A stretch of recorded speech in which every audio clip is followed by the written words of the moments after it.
যদি আপনি 1 কোটি টাকা জিতেন কি করবেন? এবার তো সেই লোকটা খেপে গেছে, বলছে মশাই আপনি খালি খালি টাইম নষ্ট করছেন এখানে এসে। তো বলছে না, তো বলুন।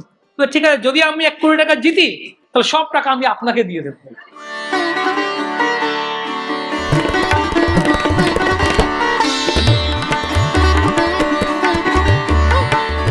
অনেক সময় আমরা এমন হয়ে যাই যে নিজেদের দুর্ভাগ্য নিয়ে আমরা এতটা অভ্যস্ত হয়ে যাই যে আমার আমার মতো দুর্ভাগ্য, আমাকে দিয়ে কিছু হবে না, বা আমার জীবনে ভালো কিছু ঘটবে না, আমার জীবনে ভালো কিছু ঘটতেই পারে না, এরকম একটা আমরা দুর্ভাগ্য নিয়ে তো অভ্যস্ত হয়ে যাই। একবার আমার আগে বলছিলাম যে একবার গুরু মহারাজ, আমি গুরু মহারাজ ক্লাস দিয়েছিলেন ব্যাঙ্গালোরে, তো ওখানে বলছিলেন যে চৈতন্য মহাপ্রভু এসছেন। তো মহাপ্রভু সব সময় আসেন না, মহাপ্রভু কৃষ্ণ সব সময় আসেন না। কৃষ্ণ ব্রহ্মার দিনে একবার আসেন, অষ্টবিংশতি দ্বাপর যুগে আসেন, ওই যুগে। আর চৈতন্য মহাপ্রভু সবসময় আসেন না, যখন কৃষ্ণ আসেন যে দ্বাপরে, সে তখন মহাপ্রভু আসতে পারে। প্রভুপাদ সময় আসেন না। তো এই 5000 বছর আগে কৃষ্ণ এসছেন, 500 বছর আগে মহাপ্রভু এসছেন, আর 50 বছর আগে প্রভুপাদ এসছেন। আমরা কত ভাগ্যবান।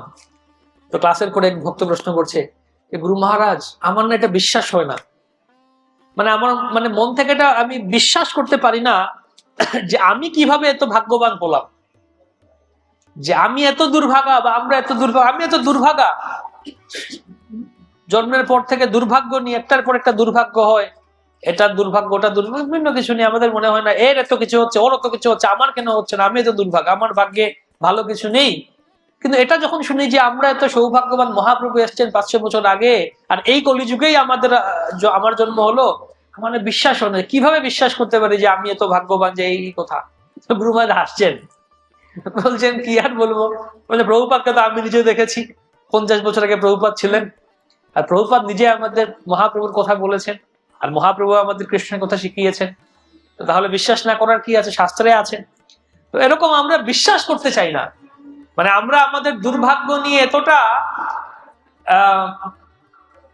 অভ্যস্ত হয়ে গেছি। এরকম বলে না যে এমন দুর্ভাগা যে পুকুরে গেলে পুকুর শুকিয়ে গেছে, পুকুরে হাত ধুতে গেলে পুকুর শুকিয়ে গেছে, এমন দুর্ভাগা। এর মতো দুর্ভাগা আর নেই। মনে করে আমি এত দুর্ভাগা, কিভাবে এত সৌভাগ্যবান হলাম যে মহাপ্রভু রাধা মাধব সুখে বৃন্দ কি যে। এক লোক এরকম খুব দুর্ভাগ্যবান ছিল, সে তার একটা নেশা ছিল লটারির টিকিট কিনা। পাড়ায় পাড়ায় দেখি লটারির টিকিট, ওই টেবিল নিয়ে বসে লটারির টিকিট বিক্রি করে, লেখা আছে 1 করোড়, 1 কোটি জিতে যাবেন। তো একটা লোক লটারির টিকিট কেনার অভ্যাস ছিল, সে সারা জীবন লটারির টিকিট কিনেই যেত এবং আশা করতো যে হয়তো লটারি লেগে যাবে, 1 কোটি জিতে যাবে। কিন্তু কখনো তার 1 টাকাও জিতেনি, বা কোনো পুরস্কারই পায় লটারিতে পায়নি সে। কিন্তু তার উপর একটা নেশা হয়ে গেছে, লটারি টিকিট কিনবেই কিনবে। যদিও সে মন থেকে জানে যে না, আমার লটারি লাগবে না, এটা আমার পক্ষে হওয়ার নয়, তারপরও সে কিনে, একটা নেশা হয়ে গেছে কিনে। যাই হোক, বয়স হয়েছে, লটারির টিকিট কিনেই যায়। তো সেই ব্যক্তির কোন হার্টের রোগ হয়েছে, হার্ট অ্যাটাক হয়েছে, হাসপাতালে ভর্তি করা হয়েছে, হাসপাতালে চিকিৎসা চলছে, হার্ট অ্যাটাক চলছে। হঠাৎ করে তার ছেলে দৌড়ে এলো, আর কি হয়েছে? আর বাবার লটারি লেগে গেছে, 1 কোটি টাকা জিতে গেছেন বাবা। বাবা বাবা, পরিবারের সবাই খুশি, 1 কোটি টাকা জিতে গেছে। সেই ব্যক্তিকে বলবে কিভাবে সেই কথাটা? ডাক্তারকে বলছে, ডাক্তার বলছে আর এই কথা যদি বলেন তাকে হুট করে গিয়ে, মানে এমন একটা আনন্দের ব্যাপার, সে হয়তো আবার খুশিতে হার্ট ফেল করতে পারে। কিভাবে বলা যায়? তো ডাক্তারকে বললেন, ডাক্তারবাবু আপনি গিয়ে বলুন তাকে এই কথাটা, নিউজটা দিন।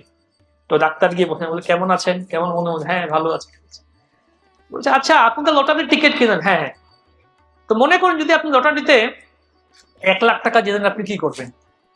বলছে আরে 1 টাকাও জিতলাম না সারা জীবন, আর বলবেন না আমার দুঃখের কথা, সারা জীবন এত লটারি কিনলাম কিন্তু 1 টাকাও জিতলাম না, আপনি বলছেন 1 লাখ টাকা। বলছেন না, 1 লাখ টাকা জিতলে আপনি করবেন কি? 1 লাখ টাকা জিতলে আমি একটা, আমার ছেলেকে একটা মোটরসাইকেল, একটা বাইক কিনে দেবো। আচ্ছা ওকে, যদি আপনি 10 লাখ টাকা জিতেন কি করবেন? 10 লাখ টাকা? আরে কি আমার সাথে মজা করছেন আপনি, এখানে খালি খালি এসে আমার সাথে এখানে আপনি সময় নষ্ট করছেন, এগুলো বলছেন। না না, বলুন বলুন আপনার। 10 লাখ টাকা জিতলে একটা গাড়ি কিনবো, আমার মেয়ের বিয়ে দিতে হবে, টাকা রাখবো, বাড়িতে কিছু কাজ টাজ করাবো, এই করবো সেই করবো। আচ্ছা যদি আপনি 20 লাখ টাকা জিতেন, কেন ফালতু আমার সাথে সময় নষ্ট করছেন আপনি এখানে?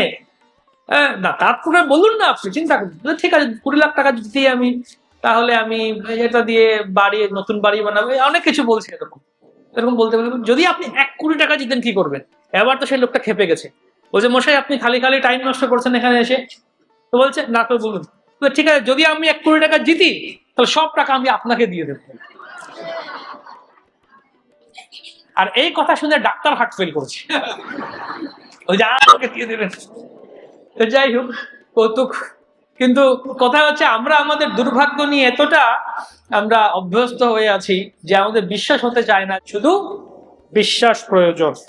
বিশ্বাসে মিলায় বস্তু, তর্কে বহু।